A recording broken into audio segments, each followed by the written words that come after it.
Foxborough. What are we missing right now? Welcome the greatest head coach of all time, Bill Belichick! Yeah!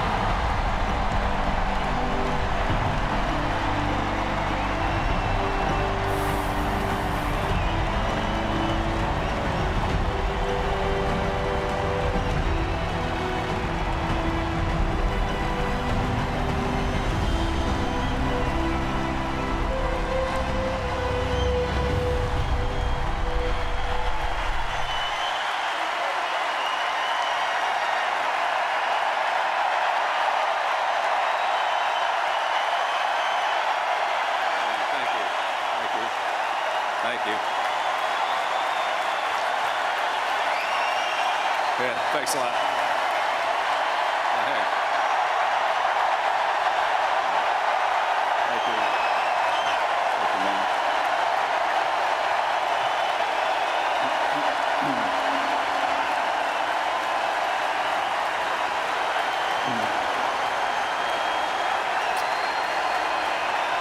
Thank you. Thank you. And love you, New England. Love you, Patriot fans. And love Tom Brady. Yeah. Thanks, man.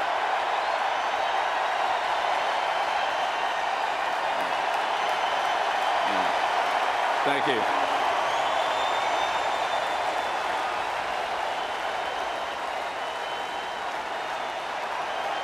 Thank you, Patriot Nation. Thank you.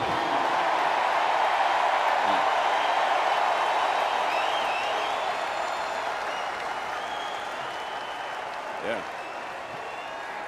Tom, this is a lot better reception than we got out in L.A. Oh, thank you. Thanks so much. It's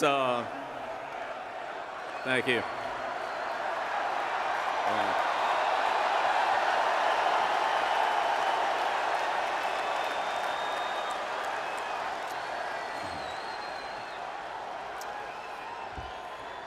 Thanks so much. That's such a warm welcome. I can't tell you how much it means to me to come back here and see the great Patriot fans. Thank you.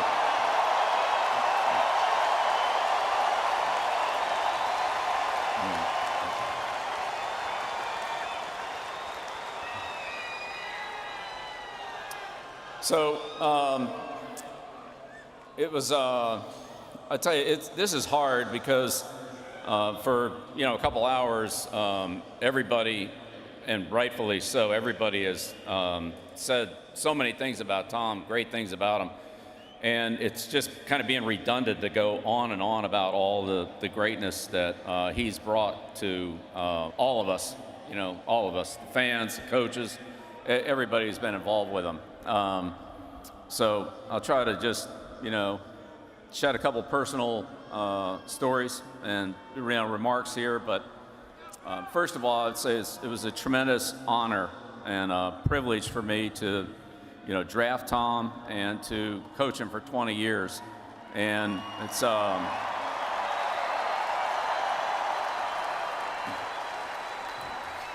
as we've heard from so many of his teammates, his pursuit of excellence, his work ethic, the drive, the competitiveness, the unselfishness, everything he brought to the team. It was really an honor for me to be involved with that and to be able to work with him every day and learn from it. So I know that we can talk about a lot of his great plays, and honestly, we'd be up here all night. I mean, this thing would we could go until the middle of next week, but. Just a handful of things, and the guys that just were up there, the 82-yard touchdown to Troy Brown in 2003 to beat Miami in overtime, right? I mean, the 59-yard touchdown in the snow to Deion Branch down the sideline in Chicago. Right here on this field, 5 touchdown passes in the second quarter against Tennessee. 3 to Randy, 1 on a flea flicker, and 2 to Wes in 1 quarter. The seam pass to Rob in Super Bowl 53 to set up the winning touchdown. And we can go on. We can go on and on. But you know, a couple of the plays that I think about that I remember where Tom was like the most excited after the play would be the scramble in Chicago against Urlacher for the first down, the scramble for the touchdown in a Snow Bowl against the Raiders,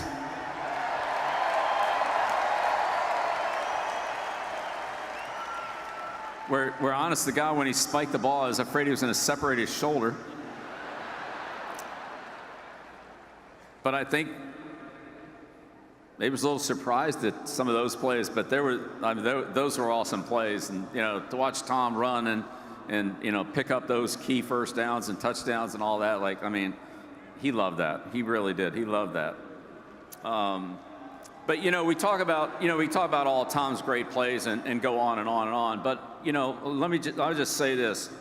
The thing about Tom that I think is so impressive, so unbelievably impressive, and what he did for us for, you know, 20 years, 19 years that he played for us, is he avoided bad plays. He avoided bad plays. And we have a saying, we have a couple sayings here that, you know, I've used with the teams. You know, you can't win until you keep from losing, or more games in the NFL are lost than are won. If you just don't go out there and screw it up, you got a pretty good chance, you know, to win. And with Tom, through his decision-making, preparation, the numbers are just, you know, historical in terms of fewest turnovers, fewest negative runs, fewest offensive penalties. And so when you eliminate, you know, all those plays, and you can stay out of long yardage, and you can keep the ball going forward, and you can keep managing situations, and then that makes, you know, Tom's excellence on third down and in the red area and in long sustained drives, because there were so very few bad plays, way less than any other team in the league by far. And of all the things that Tom does well, I think the ones that are the thing that's underappreciated, not by the coaching staff, and certainly not by me, but, you know, sometimes people just don't give him enough credit for how very few bad plays he had at quarterback as a team. And, you know, yeah, hell yeah. I mean, absolutely.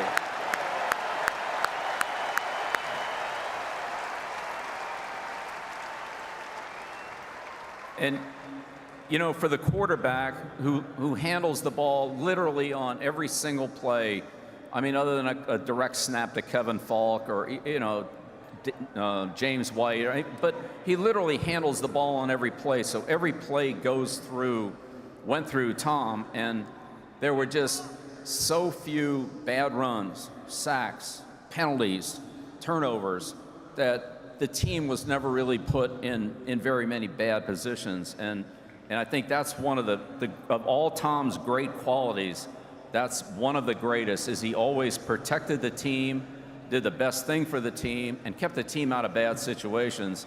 And that really helps everybody else.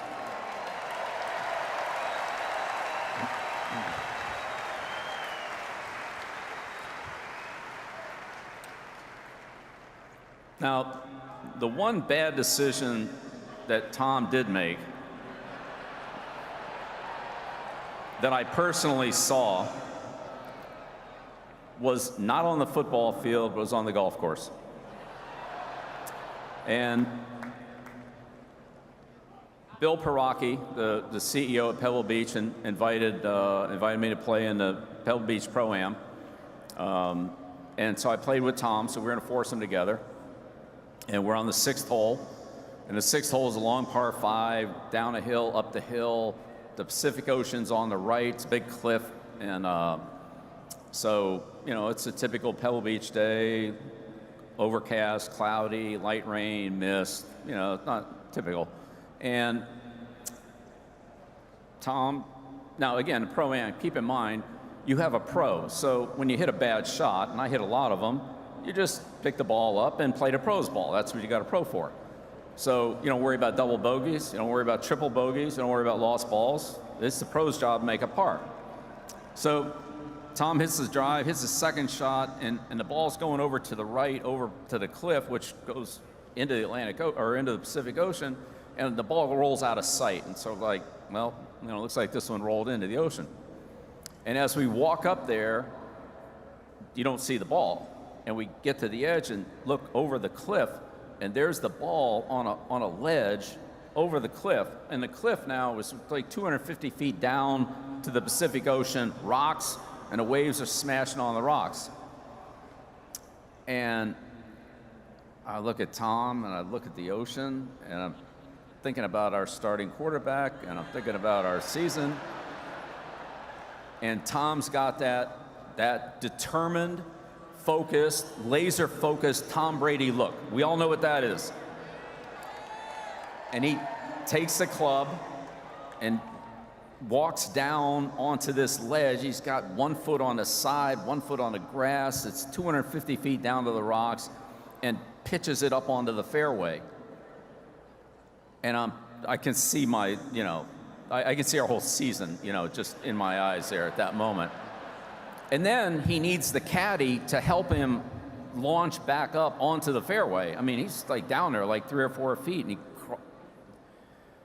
I'm like, Tom, did you think about maybe just like taking an unplayable lie on that one? And but Tom's made very few bad decisions, on and off the field. I mean, he was a model for consistency, for dependability, and for always, doing the right thing. It was such a great example, for all of us. So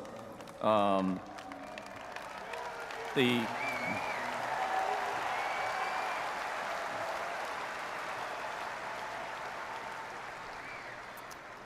opportunity I had to meet with Tom, at least twice a week. We met a little bit more than that earlier in his career, but twice a week I met with Tom. Those were, some of the best days I had as a coach in my entire career, because I learned so much. I saw the game through his eyes, which, as we all can imagine, is phenomenal. And he taught me so much about how he saw the game. I tried to teach him how I saw the game as a coach, but not as a quarterback. And he taught me how he saw the game as a quarterback, not as a coach. And it was, those were just some of the very best meetings, very best times of, honestly, in my coaching career. And yeah, thank you.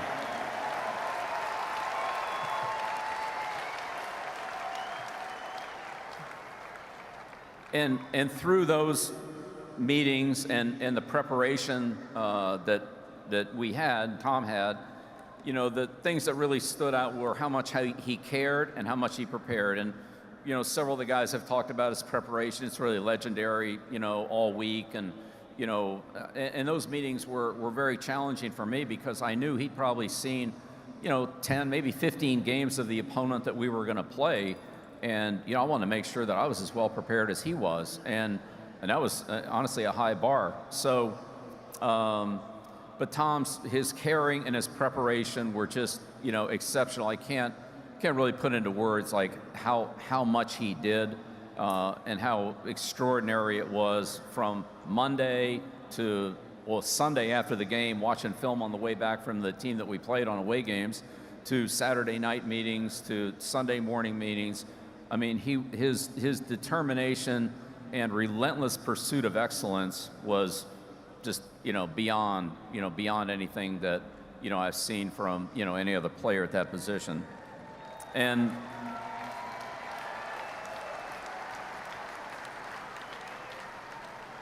I just want to take a second to mention, the coaches that, were most directly involved with Tom. So, Ernie Adams, for 20 years,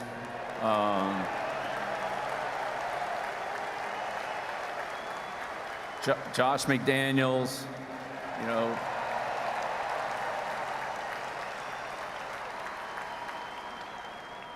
Charlie Weiss,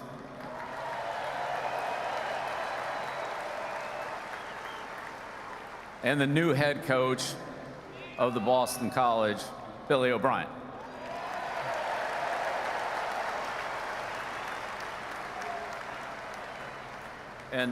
And those guys, I mean, did such a great job of coaching and working with Tom, and particularly in you know, seeing Tom develop and looking at his skills and trying to tailor the offense to all the things that he did well and did best and that he was most comfortable with. Those guys put in a lot of time and a lot of work to, you know, to make that happen. And so when we practiced, and it was hard because the offense was good. There was a lot of good players. Talked about a lot of those, you know, the receivers and all that. But the offensive line, you know, which was run by Dante for the majority of that time,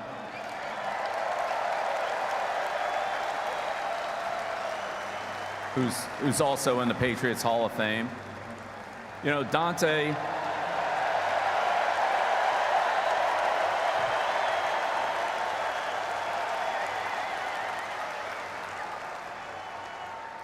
Dante's just like all the other offensive linemen. As long as they don't call holding on him, he's happy, man. But no, Dante and his guys took really good care of Tom, and the communication that was necessary between the quarterback and the offensive line, you know, to handle the different things that, you know, we saw on a weekly basis was just, you know, exemplary. And the preparation that, you know, that Dante did with his guys and the way his guys protected Brady were, you know, was exceptional. And then that led to, you know, highly competitive practices. And when you think about the defensive players that worked against Tom, and I'm talking about the starters that were out there, and they took a lot of reps against our first team offense and against Brady. So, you know, Rodney Harrison, who deserves to be in the Pro Football Hall of Fame, and I really hope he gets there.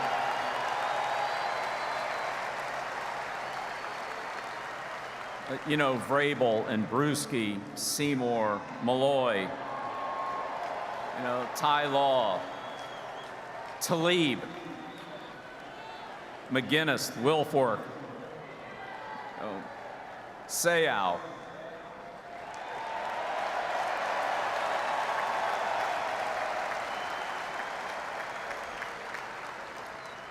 And then, you know, more recently, like Chung, McCourty, Ninkovich. And last but not least, Hightower.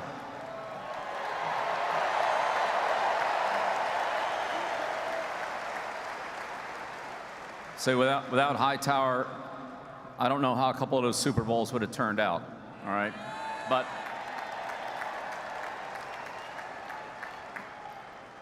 I can tell you as a coach who spent most of his career on defense, the number of times that I walked off the field with our other defensive coaches, and we looked at each other and we were kind of shaking our heads a little bit like, are we that bad on defense? Like, we cannot stop these guys. Like, are we that bad?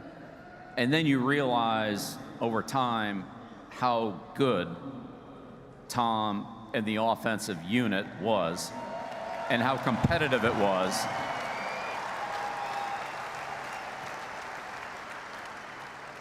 And we can argue back and forth about who got the better of who in practice, the offense, the defense. But I can tell you, those practice squad players and some of the scout team players, they competed so hard to break up a pass from Tom Brady, to intercept a pass from Tom Brady. And it made everybody better.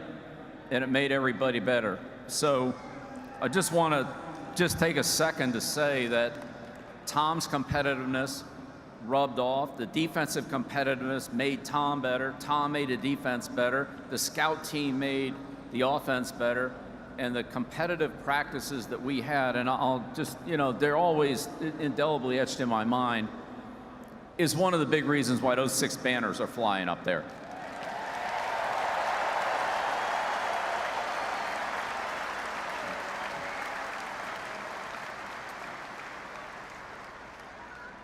So, you know, in conclusion, just, Tom, want to say thanks on behalf of all the players, all the coaches, all the staff, all the people, the hundreds of people that are here, and the thousands of fans that are here. Thank you. And thank you for all that you've done for us. Thank you for all you've done for me. And thank you for the example and model that you've been for all of us on a daily basis for 20 years. You're unbelievable. Congratulations.